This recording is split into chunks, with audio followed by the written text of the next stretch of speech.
Hey everyone, welcome back to Food Prep Inc. Today we're going to be preparing these Pillsbury hot rolls with their mix. So if you have lost your box or you just like a visual guide, we are here to help. We've got everything assembled here that you're going to need.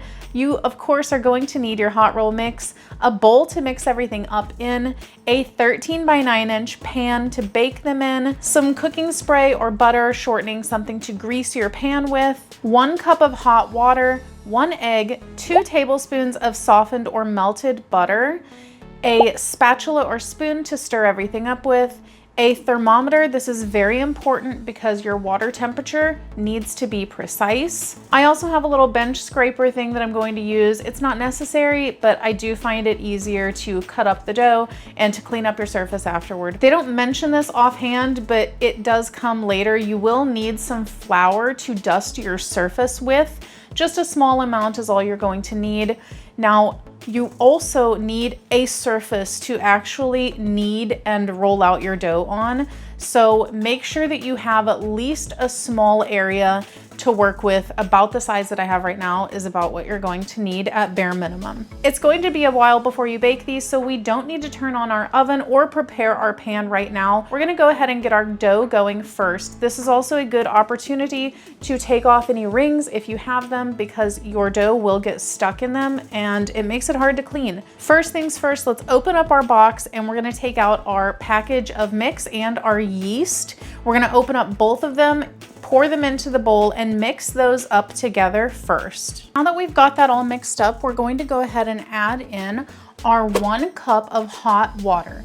This is where the temperature is very, very important. You need to have your water temperature be no less than 120 degrees Fahrenheit, no more than 130 degrees Fahrenheit. I always try to go for around 125. Go ahead and add it into your mix. I like to mix it just a couple turns, then add in your butter, mix it a couple turns, add in your egg, and then mix everything together.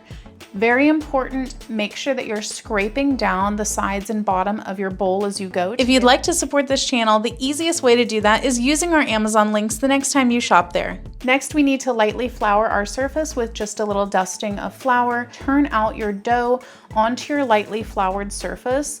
Make sure that your hands are dusted with flour also. And then we're going to start kneading our dough. Normally you would take the heel of your hand, push it out away from your body, and then pull the dough back towards you. Turn your dough a quarter of a turn and repeat over and over and over.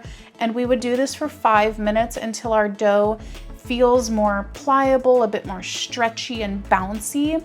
You will be able to feel the texture difference as you're working with your dough. I have sped this up a lot because this dough is by far the most sticky dough I have ever worked with.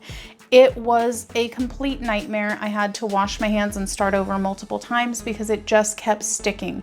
Personally, I think that there is not enough flour in this mixture that they gave us for the amount of water and other wet ingredients. This dough only started getting better and easier to work with once I just dumped an additional amount of flour into it after already adding a whole bunch of sprinkles of flour.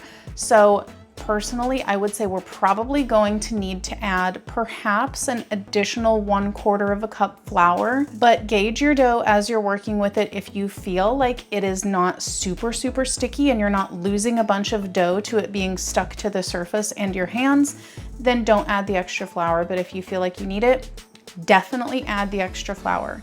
Once you have that fully kneaded up and you have felt the texture difference, we're going to sit it on our floured surface and pop the bowl on top of it, and we're gonna let it sit there for 5 minutes. While our dough is setting, it is now the time to preheat our oven to 350 degrees Fahrenheit, and we're going to prepare our pan by spraying it with some cooking spray.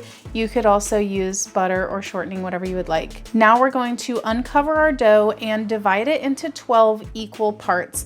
This is where using something like the bench scraper or a knife will help you. I like to just cut this into 4s and then cut each quarter into 3 pieces. That way you're not having to try and cut 12 pie pieces out of one thing of dough. Now that we have our 12 pieces, we're going to shape them into balls. I kind of like to just put them into a ball shape and tuck the bottoms underneath of them, let them sit on top of it, and place them into our pan. And then we're going to cover our pan. You could use a tea towel or some saran wrap, whatever you would like. And we're going to let it sit for about 30 minutes or until it has doubled in size. The size is much more important than the amount of time. If it takes an hour to double in size, then it takes an hour. Don't put them in early because then they will be underproofed. Now you need to let these rise in a warm area, about 80 to 90 degrees. If your house is particularly cold like mine, you will probably need to run your microwave for about 30 seconds and then you can pop it into your microwave, or you can put it into your oven with the oven light on, something that can give you a more warm location. Either way though, we need to put this somewhere and let it rest, and then we will come back and begin the next step. If you like what we're doing here, please consider sending a super thanks. It helps us continue to provide more amazing content. All right guys, it has been about 40 minutes and our rolls have doubled in size. They have filled in all of the gaps and they look full in the pan. So now that our oven is preheated to 350 degrees Fahrenheit, we're gonna pop these in for their recommendation of 16 to 18 minutes or until golden brown. Since oven temperatures can vary, I will come back and let you know exactly how long this takes in my oven. And while we have these baking, if you would like to have some butter on the top of them after they come out of the oven, let's go ahead and get that prepared now. Take a couple tablespoons of butter and melt them in the microwave, and that way we can brush them on when these puppies get done.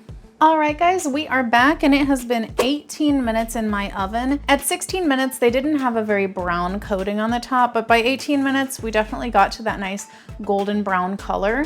We're gonna brush these with some butter. You could choose not to do that and just skip that step, but I also just wanna make sure that they're done. So I'm just gonna take a toothpick and just kind of poke it into the center one. And as long as it feels like there's no resistance there, then you know that they're done. So let's go ahead and brush these with some butter. And now you can just go ahead and let those cool for a couple minutes and serve them right up. Here is our completed Pillsbury hot rolls. If you guys would like to know how these taste, definitely check out our other channel, 5 Minute Eats, where we're gonna give you a full review and let you know if we would purchase these again or not. But in the meantime, don't forget to hit that subscribe button and we'll catch you guys next time. Bye. All right guys, that's the video. If you like what we're doing here, definitely check out our other channel, 5 Minute Eats, and don't forget to give us a like and subscribe.